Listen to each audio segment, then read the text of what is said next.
Minha cara, minha nobre família conquistense.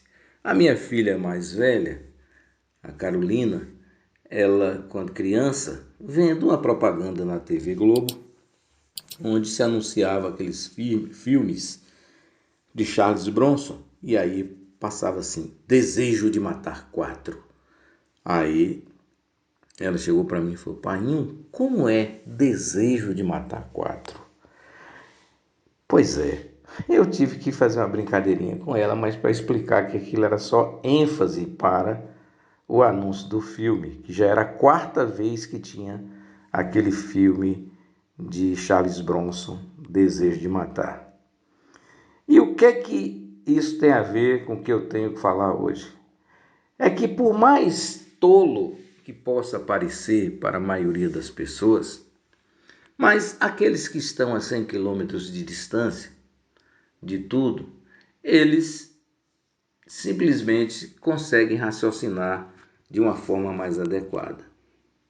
Claro que desde o início da pandemia havia um desejo no presidente da República, o senhor Jair Bolsonaro, aquele mesmo que foi expulso do exército porque tentou colocar bomba nos quartéis, de que um grande número de pessoas no Brasil morressem com a Covid-19, porque nas primeiras informações que foram chegadas ao Brasil era de que as pessoas de idade avançada seriam as primeiras pessoas a falecerem. Com isso, ele mirou a ideia nefasta, inclusive um auxiliar sua chegou a dizer que logo no segundo mês a Previdência já tinha melhorado as suas finanças. Agora nós temos 453 mil mortos no Brasil. Desses, 320 mil são aposentados, eram aposentados. Logo, você imagina, raciocinando pelo ponto de vista fascista, de que a Previdência ficou livre do pagamento de mais de 330 mil pessoas.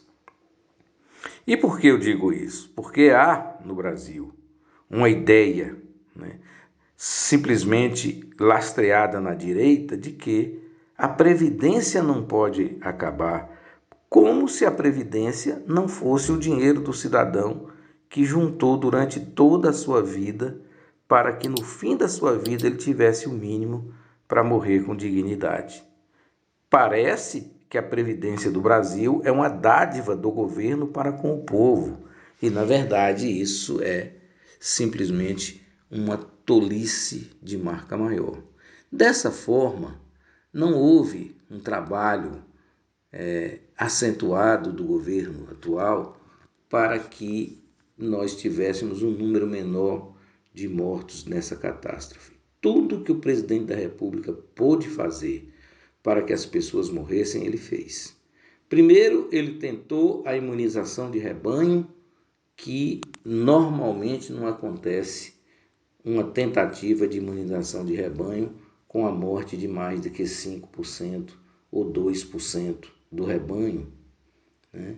Então, a ideia da imunização de rebanho no Brasil alcançaria, na pior das hipóteses, a morte de mais de 4 milhões de pessoas. Mas ele tentou. E depois que os governadores começaram a ter a percepção de não permitir as aglomerações e para isso tiveram que tomar medidas duras, né, de restrição à aglomeração de pessoas e fechamento de bares, restaurantes, lojas, feiras e tal, ele foi contra. Era interessante para ele que as pessoas se misturassem e que morressem os montes, como já se viu na história do século passado.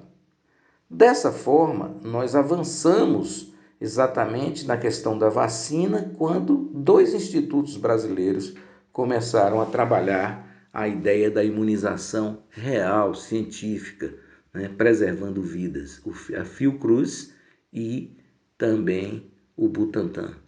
E ele foi taxativo quando informado de que o ministro da Saúde tinha adquirido vacinas do Butantan. Ele foi claro em dizer: o presidente sou eu, quem manda sou eu, a caneta é minha, e se comprou, vai estar cancelada a compra.